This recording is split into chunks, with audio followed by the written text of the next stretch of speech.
बूढ़ी हूँ पर मरी नहीं। रत्ना जी का बेटा बोला, माँ मैं अब नहीं आऊँगा गाँव, और आपकी बहू को भी यहीं बुला लेता हूँ। हाँ ठीक है बेटा, जैसी तेरी मर्जी। रत्ना जी मायूस होकर फोन रख दिया। उनकी बेबसी आंखों से बह निकली थी। उनका हर दिन बेचैनी से और रात जागते हुए उम्मीद रहती थी कि उनका बेटा फोन करेगा और उसका हालचाल पूछेगा। इसी उम्मीद में रत्ना जी पूरी रात जागते हुए काट देती थी। ऐसा नहीं था कि उसका बेटा उसे पूछते नहीं थे, लेकिन विदेशी बाबू का क्या कहना। रत्ना जी ने अपने बेटा को आने के लिए कहा था, लेकिन कोई न कोई बहाना बना लेता था। अब की बार वो सावन में आने की बात कर रहा था। रत्ना जी ने ठंडी सांस लेते हुए कहा, चलो कोई बात नहीं, नए साल परिवार के बिना ही मना लूंगी, पर सावन में जरूर आना। न जाने बूढ़ी आंखें कब बंद हो जाए। हाँ माँ, हम कोशिश करेंगे कि इस बार जरूर आए। उनका बेटा उम्मीद दिलाकर फोन रख दिया था।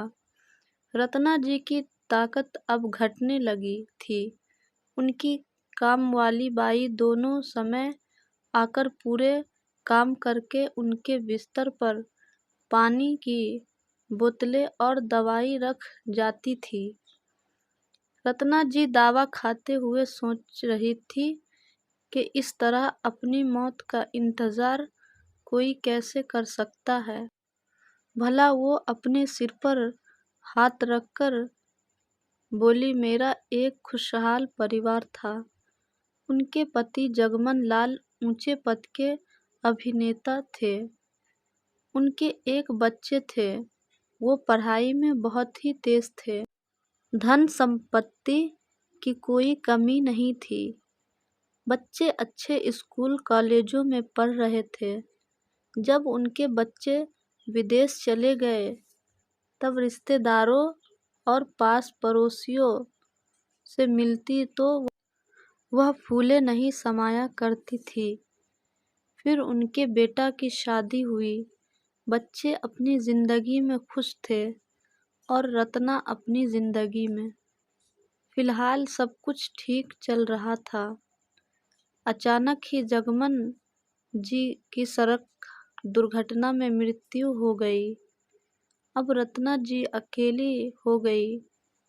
उनका बेटा उन्हें साथ चलने के लिए कहा था। उनका आत्मसम्मान आरे आ गया। बेटे बहू के साथ विदेश में रहना हमेशा के लिए वह गवारा नहीं समझी, और बहुत हद तक उनका बेटा भी नहीं चाहता था। अपने बहू बेटे के इरादे उन्होंने भांप भी लिया था। वह इस घर से अपने पति की यादों से निकलना नहीं चाहती थी, लेकिन अब ये रातें लंबी हो रही थी और दिन। रत्ना जी अपने पति की मेज पर रखी तस्वीर को देखने लगी। जब उनका मन भटकता और उदास होता तो वह जगमन जी की तस्वीर लेकर देखती रहती। वह तस्वीर देख ही रही थी कि उसकी नज़र एक डायरी पर पड़ी। उन्हें याद आया, जगमन जी ने ग्रामीण महिला उत्थान के लिए कुछ रुपयों से सहयोग किया था।